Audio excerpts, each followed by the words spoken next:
इस खबर के प्रायोजक हैं Lohia Nagar Mount Carmel high school, Gyansthali high school और LMC कम्युनिकेशन।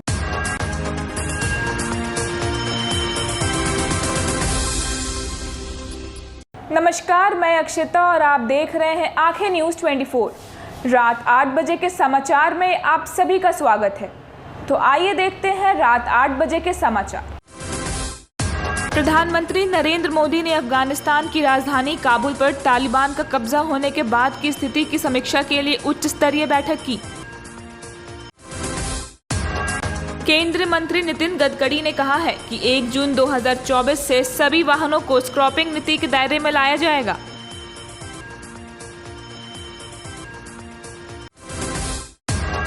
मुख्यमंत्री नीतीश कुमार के राज्य में राज्य मंत्रिमंडल की बैठक हुई। बैठक में प्रदेश में 24 सितंबर से 11 चरणों में वृहस्तरीय पंचायत चुनाव कराने की मंजूरी दी गई। मुख्यमंत्री ने बाढ़ प्रभावित इलाके नौगछिया खगड़िया का हवाई सर्वेक्षण किया और बाढ़ प्रभावित इलाके में चल रहे राहत शिविरों का भी जायजा लिया। केंद्रीय गृह राज्य मंत्री नित्यानंद राय ने अपने संसदीय क्षेत्र समस्तीपुर में प्रधानमंत्री गरीब कल्याण अन्न योजना के तहत बाढ़ प्रभावित इलाकों में राशन का पैकेट वितरित किया। केंद्रीय मंत्री अश्विनी कुमार चौबे ने कहा कि कोरोना के समय प्रधानमंत्री ने अन्न कल्याण योजना के तहत देश भर में 80 करोड़ से अधिक लोगों के लिए 5 किलो मुफ्त अनाज दिया गया है। अब समाचार विस्तार से। बाढ़ प्रभावित क्षेत्रों के दौरे के क्रम में मुख्यमंत्री नीतीश कुमार पूर्णिया और कटिहार के विभिन्न स्थानों का दौरा किया। इस मौके पर मीडिया से बात करते हुए मुख्यमंत्री नीतीश ने कहा कि बिहार की नदियों में बाढ़ के लिए गाद यानी कि सिल्ट भी जिम्मेदार है और सरकार इसके प्रबंध को लेकर काफी गंभीर है।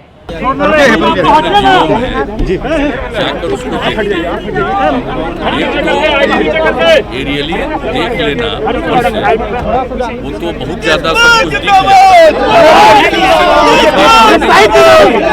जाकर के नीचे हम लोग कैसे क्या कार्रवाई की जा रही है, लोगों को राहत मिल रहा है या नहीं, उसको जानने और समझने के लिए जरूर जाते हैं।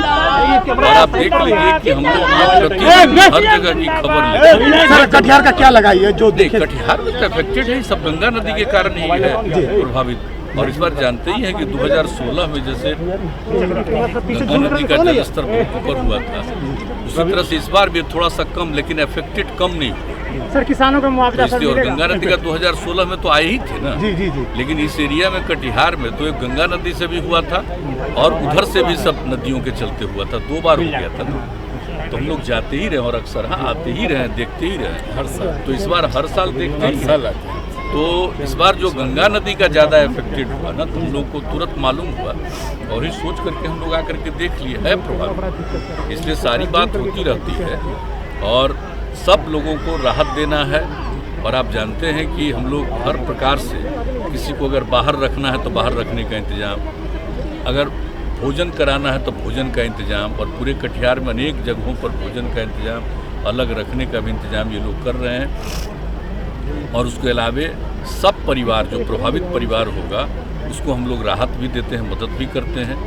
6,000 रुपया प्रति परिवार को, वो तो एक अलग विषय है। और इसके साथ साथ अगर फसल का नुकसान हुआ है, खेती का पूरे तौर पर नुकसान हुआ है, तो उसका भी आकलन करके उनको हम लोग मदद पहुंचाते हैं। लेकिन अभी तो सब लोगों को सुरक्षित रखना, देखना, सबको जांच करना। आप जानते हैं कहीं भी हम लोग एक व्यक्ति का जांच कराते हैं, सबका कोरोना का टेस्ट भी करा लिया जाता है और उसके अलावे लोगों का वैक्सीनेशन भी, टीकाकरण भी कराया जाता है। ये भी कराया जा रहा है ताकि कोई असुरक्षित नहीं रहे।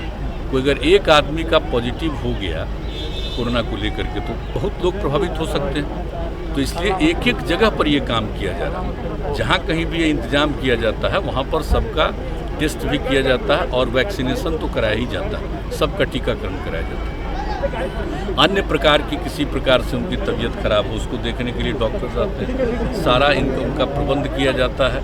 और अगर कोई महिला गर्भवती है तो उसका ख्याल रखा जाता है, इसका ख्याल हम लोग रखते हैं। तो वही देख लेते हैं आकर के, और इसकी डेली रिपोर्ट होती है और हर दिन कहाँ कितना पानी का क्या असर रहा, कितने लोग प्रभावित हुए, कितनी आबादी प्रभावित है, ये सब की जानकारी मिलती है, लेकिन इसके बावजूद जा करके देखने से ही एक संतोष होता है कि जरा गए और कहीं जाते हैं तो कुछ न कुछ लोग बताते हैं कि मान लीजिए कि बहुत लोगों को देख लिया लेकिन कुछ लोगों को नहीं देख पाए, तो कम से कम सब लोगों के स्थिति को देख करके और उनको जो कुछ भी सहायता देनी है दी जाती है। तो हम लोग इसलिए आए हैं। और कटिहार को तो आप जानते हैं कोई ऐसा साल ही शायद है जिसमें हम नहीं आए होंगे, कहीं ना कहीं प्रभावित हो ही जाता है। हर तरह से आते हैं, देखते हैं हम लोग, और जो किया जा सकता है इसके लिए उपाय वो भी होगा। क्या इसका अस्थायी समाधान निकलेगा सर? हम लोग पूरी कोशिश करते हैं कि जो भी संभव है समाधान करने का वो तो कर ही रहे हैं ना। ये तो आप लोगों को मालूम ही, और बैठते भी हैं, लोगों की बात भी सुनते हैं, तो ये सब तो करते ही हैं। लेकिन आप जानते हैं कि ये सब चीज़ें ऐसी है कि आप कभी दावा नहीं कर सकते हैं कि हर बार हर चीज़ को आप सुरक्षित कर लें। कभी कभी ऐसा होता है। अब गंगा नदी का जलस्तर तो इतना कभी बढ़ता है, कभी कभी होता है, तो बढ़ गया तो अब दूसरे जगह से जो भी नदियों का पानी आता है तो जा नहीं पाता है गंगा नदी में, तो लौट जाता है। तो एक बड़ी समस्या है, जानते ही हैं आप पहले से बोलते यहाँ के बारे में, और कितना चीज़ है। और इरिगेशन वाले भी साथ में आते हैं और हर बार हम इरिगेशन के लोगों को कहते रहते हैं और उसकी समीक्षा भी करते हैं। तो हर तरह से जो भी संभव है लोगों को राहत देने के लिए और स्थायी रूप से जिन इलाकों का कुछ समाधान हो सकता है उसके लिए भी काम। मिलते हैं एक छोटे से ब्रेक के बाद। आपके हर सवाल के जवाब का, आपके सवाल जो तीखे तर्रार तेज़ तर्रार होते हैं उससे मैं कोशिश करूंगा कि बचूं। पटना शहर से मैं मुंबई तक का सफ़र कैसे किया, 3 साल से 10-12 अवार्ड्स हमारे झोली में आ गए हैं। लोग कहते थे कि कॉमेडी अच्छा करते हैं आप। देखिए, निजी ज़िंदगी में मैं बहुत हंसोड़ हूँ। मैंने जैसे बताया कि मेरी शुरुआती दौर में मैं कॉमेडी नहीं करता था। तो आइए देखते हैं एक मुलाकात भोजपुरी कॉमेडी किंग मटरू के साथ। ब्रेक के बाद आप सभी का स्वागत है। बिहार के मोतीपुर में 160 एकड़ ज़मीन पर मेगा फूड पार्क बनने जा रहा है। राज्य के उद्योग मंत्री सैयद शहनवाज हुसैन ने एक कार्यक्रम के दौरान कहा कि बिहार में उद्योग की असीम संभावनाएं हैं। जल्द ही कई उद्योग हमें राज्य के प्रति मुखर होंगे। वो BIA के जरिए बुलाई गई है, बिहार इंडस्ट्री एसोसिएशन के ज़रिए हम लोग यहाँ पर आज फूड इंडस्ट्री के लोगों को हम बातचीत करने वाले हैं, क्योंकि बिहार को मेगा फूड पार्क मिला है। मोतीपुर में हम जो पहले 78 एकड़ में था वो 160 एकड़ में बनाने जा रहे हैं। और 160 एकड़ में क्योंकि 78 एकड़ आने के बाद तुरंत हम लोगों को इतने इन्वेस्टर मिले हैं कि उसका साइज़ बढ़ाना पड़ा है। तो हम लोग ये कोशिश कर रहे हैं कि ज़्यादा से ज़्यादा बड़ी कंपनी इन्वेस्टर आए और फूड प्रोसेसिंग के क्षेत्र में खासकर मेगा फूड पार्क में ही काफ़ी रोज़गार उपलब्ध होगा। एक एक कंपनी वहाँ हज़ारों लोगों को रोज़गार देने वाली, कई कंपनियाँ वहाँ आने वाली। बिहार फूड इंडस्ट्री में सबसे आगे आए, इसकी कोशिश हम लोग कर रहे हैं। और हम लोगों ने इस बात की चिंता की है कि जिस तरह से भी हो बिहार के लोगों को उद्योग के क्षेत्र में बिहार को नीतीश कुमार जी के नेतृत्व में आगे ले जाना। और अब बिहार में उद्योग का माहौल बन चुका है। मैं कई राज्यों में गया हूँ, इन्वेस्टर से मिला हूँ। हमने एक नारा भी दिया है, एक बार तो आइए बिहार में, क्योंकि बिहार के बारे में जो परसेप्शन लोगों ने खराब किया हुआ है उस परसेप्शन को भी दूर करना है।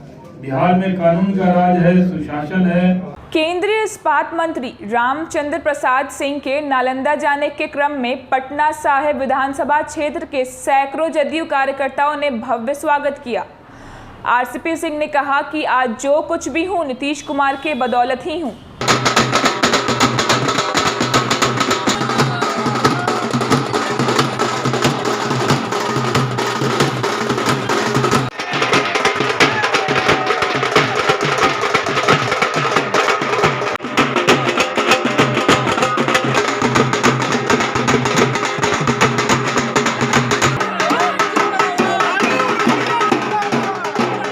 केंद्रीय इस्पात मंत्री रामचंद्र प्रसाद सिंह ने नालंदा जाने के क्रम में पटना साहिब विधानसभा क्षेत्र के सैकड़ों जदयू कार्यकर्ताओं ने बाईपास मोड़ पर अपने प्रिय नेता का भव्य स्वागत किया। केंद्र में मंत्री बनने के बाद पहली बार पटना पहुंचे आरसीपी सिंह ने नालंदा जाने के क्रम में जदयू कार्यकर्ताओं ने उन्हें फूल मालाओं से लाद दिया। वहीं ढोल नगाड़े बजाकर पूरे गर्मजोशी से उनका भव्य स्वागत किया। कार्यकर्ताओं द्वारा किए गए भव्य स्वागत में खासा उत्साहित आरसीपी सिंह ने कार्यकर्ताओं को अपनी पूंजी बताते हुए उनके केंद्रीय मंत्री बनने से पार्टी के तमाम कार्यकर्ता बेहद खुश हैं और सभी कार्यकर्ता खुद को गौरवान्वित महसूस कर रहे हैं। उनका कहना था कि वे अक्सर पटना साहिब विधानसभा क्षेत्र आते रहे हैं और यहाँ के कार्यकर्ताओं का भरपूर सहयोग उन्हें हमेशा से मिलता रहा है। साहिब में तो हम बराबर आते रहे पहली बार आए हैं। हमारे जितने पटना साहिब के साथी हैं सब लोग साहिब हमको अच्छा लग रहा है और हम तो पटना साहिब आते रहेंगे और हमारे जितने यहाँ साथी हैं सबको बहुत बहुत धन्यवाद देते हैं, उनका शुक्रिया अदा करते हैं, आभार प्रकट करते हैं जो सब लोग इतनी संख्या में है और सब में उत्साह है। सबसे बड़ी देखिए कि हमारे जितने सब उत्साहित है भाई, हमारे लिए सबसे बड़ी पूंजी है। हमारी पूंजी तो कार्यकर्ता ही है ना, कार्यकर्ता ही हमारी पूंजी है और कार्यकर्ता के हम नेता रहे हैं, तो कार्यकर्ता के बीच में आए हैं, कार्यकर्ता को अच्छा लगता है तो हमको और अच्छा लगता है। अब देखिए इधर सब नेत्री लोग हैं, इन लोगों से बाकी बयान लीजिए। चलिए मिलते हैं एक छोटे से ब्रेक के बाद।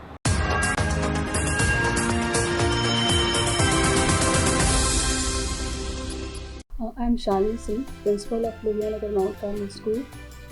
Here in our school, we give best education and good environment to our students where they can learn well. We provide here well-equipped lab, well-equipped, well-stocked library. We have here well-trained teacher also. We have a sports playground for cricket, volleyball, football, and also provision for indoor activities. So we have here security system, information and communication technology. So we have all facilities here in our school where students feel comfortable and secure.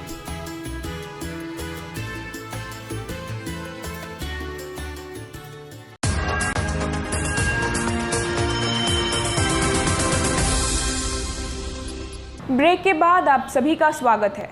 20 तारीख को केंद्रीय मंत्री पशुपति नाथ पारस के आगमन स्वागत के लिए लोजपा जुट गई है। पटना में चौक चौराहों पर बैनर पोस्टर दिखने और सजने भी लगे हैं।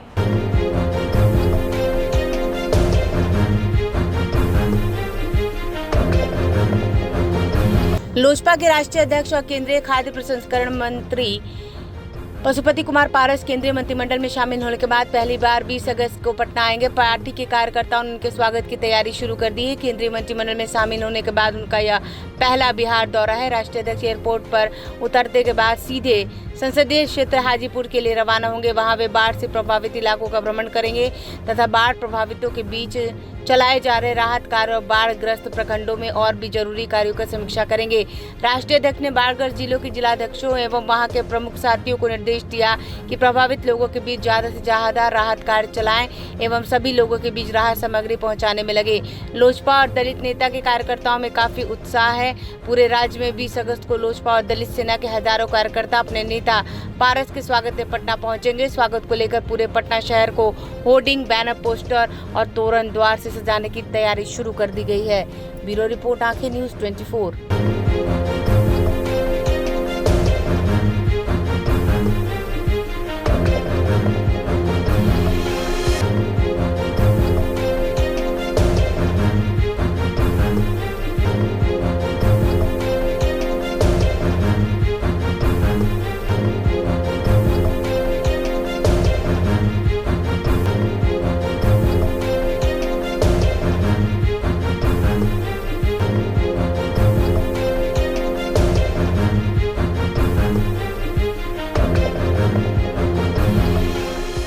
पटना के गांधी मैदान में केंद्रीय शिक्षक पात्रता अभ्यर्थी द्वारा प्रदर्शन किया गया।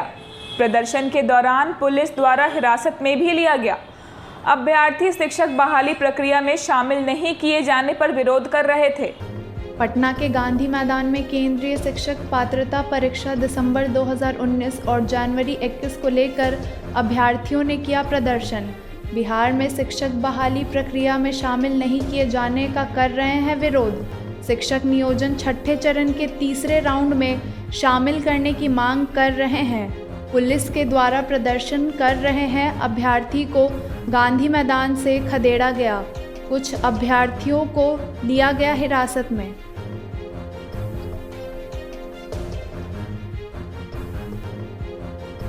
लोग जमा हुए हैं क्या? हम लोग को दिसंबर में जो लोग सीटें उत्तीर्ण छात्र आए हैं, हम लोगों को उस समय 94,000 शिक्षक में अप्लाई करने से मना कर दिया गया, ये कह करके कि आप कट ऑफ डेट से बाहर है। उसके बावजूद आवेदन पर आवेदन डीएलएड वाले से लिया गया, विकलांग वाले से लिया गया, लेकिन हम लोग को फिर भी वंचित रह गया। जैसा कि आप देख रहे हैं, इनका एज एक्सपायर कर रहा है। सरकार की जो है वैकेंसी आती है 10 साल बाद। जब महिलाओं की सीट बाकी है तो उस पर फिर से अप्लाई लेके हम महिलाओं को मौका दिया जाए और उसमें कुछ अतिरिक्त सीट जोड़ के निकाले जाए। हम लोगों को हर हालत में जॉब चाहिए। इसे छठी चरण में हम लोग को बहाली चाहिए तो चाहिए, चाहे जैसे हो। हम लोग ज़्यादा से ज़्यादा 8,000 संख्या में अभ्यर्थी छूटे हुए हैं जो कि दिसंबर और सीटेट में पास किए थे। और शिक्षा मंत्री इतने पढ़े लिखे हुए हैं कि बिहार में एक मायने रखता है उनका मंत्री पद।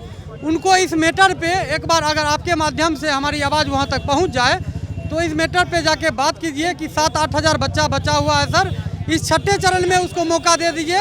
40,000 सीट खाली है, कैटेगरी वाइज बांट दीजिए, फिर से अप्लाई करवा लीजिए और छठे चरण में ही तीसरे राउंड में हम लोग को ले लिया जाए। 15,000 की संख्या है। हम लोग को राजनीति से कोई मतलब नहीं है। हम लोग राजनीति करने के लिए यहाँ नहीं आए हैं। हम लोग उनके स्टूडेंट हैं, मेरे अभिभावक के समान है वो लोग। हम लोग के शिक्षा मंत्री, हम लोग बच्चे हैं, हम लोग बिहार के बच्चे हैं, वोटर हैं, हम लोग उनका साथ दिए हैं। यहाँ सारे एनडीए के कार्यकर्ता भी है और साथ देंगे। बहाली लीजिए, आपके माध्यम से वहाँ तक आवाज मेरा पहुँचे। मिलते हैं एक छोटे से ब्रेक के बाद। आपके हर सवाल के जवाब का, आपके सवाल जो तीखे तर्रार तेज़ तर्रार होते हैं उससे मैं कोशिश करूँगा कि बचूँ। पटना शहर से मैं मुंबई तक का सफ़र कैसे किया, 3 साल से 10-12 अवार्ड्स हमारे झोली में आ गए हैं। लोग कहते थे कि कॉमेडी अच्छा करते हैं आप। देखिए, निजी ज़िंदगी में मैं बहुत हंसोड़ हूँ। मैंने जैसे बताया कि मेरी शुरुआती दौर में मैं कॉमेडी नहीं करता था। तो आइए देखते हैं एक मुलाकात भोजपुरी कॉमेडी किंग मटरू के साथ।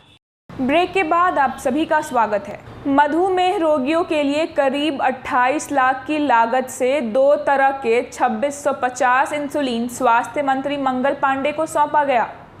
मंगल पांडे ने कहा कि तीसरी लहर से निपटने के लिए हम लोग कमर कसकर तैयार हैं। साथ ही हमें मधुमेह बीमारी से भी निपटने का प्रण लेना होगा।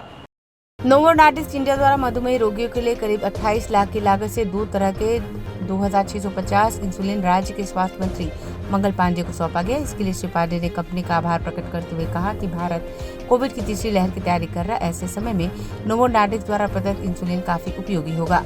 नोवो नॉर्डिस्क इंडिया ने बिहार सरकार के साथ भागीदारी की है ताकि कोविड रोगियों के बीच इंसुलिन तक पहुंच और रक्त शर्करा के स्तर का प्रबंधन किया जा सके। मधुमेह वाले लोगों में कोरोना संक्रमण का जोखिम 50% तक अधिक होता है और रोगियों को गंभीर लक्षणों और जटिलताओं का अनुभव होने की अधिक संभावना रहती है। भारत में अनुमानित 77 मिलियन लोगों को मधुमेह है। देश में अभी भी जागरूकता कम है। अधिकांश मधुमेह के मामलों का पता अन्य स्वास्थ्य जटिलताओं के कारण पता चलता है। मौके पर भाजयुमो के पूर्व प्रवक्ता राहुल झा मौजूद थे। ब्यूरो रिपोर्ट आके न्यूज़ 24। स्वास्थ्य विभाग को 2 प्रकार के इंसुलिन मुहैया कराए गए हैं। 2650 पेन उसके अंदर है, मतलब उतने लोगों को ये हम इंसुलिन दे सकते हैं। ये 2 प्रकार का इंसुलिन है, रेसिबिया और नोवो रैपिड। ये 2 तरह का इंसुलिन आज इस संस्थान के द्वारा बिहार सरकार के स्वास्थ्य विभाग को दिया गया है और इसकी कुल कीमत अनुमानित, जैसा कि बताया गया है, लगभग 28 लाख रुपए का है। तो मैं novo Nordisk India private limited को स्वास्थ्य विभाग की ओर से धन्यवाद और आभार देता हूं कि novo Nordisk India private limited ने यह दवाइयां उपलब्ध कराई है। और ख़ास करके अभी कोरोना के समय में ऐसी दवाइयों का ज़्यादा उपयोग है। जब कोरोना के मरीजों को दवाई दी जाती है तो शुगर लेवल बढ़ता है और जब शुगर लेवल बढ़ता है तो उस वक्त में इंसुलिन की ज़रूरत पड़ती है मरीजों के शुगर लेवल को मेंटेन करने के लिए, और उस वक्त अस्पतालों में ऐसे दवाई जब उपलब्ध रहते हैं तो मरीजों को सहूलियत होती है।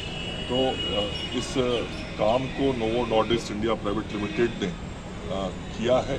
मैं उनकी संस्था को बिहार सरकार की ओर से आभार व्यक्त करता हूँ। आज के लिए सिर्फ इतना ही। कल फिर मिलेंगे इसी वक्त रात के 8 बजे के समाचार के साथ। दर्शकों, अगर आपने अभी तक हमारे चैनल को सब्सक्राइब नहीं किया है तो और खबरों के लिए हमारे चैनल को सब्सक्राइब करें और देखते रहें आंखें न्यूज़ 24। नज़र हर खबर पर। नमस्कार।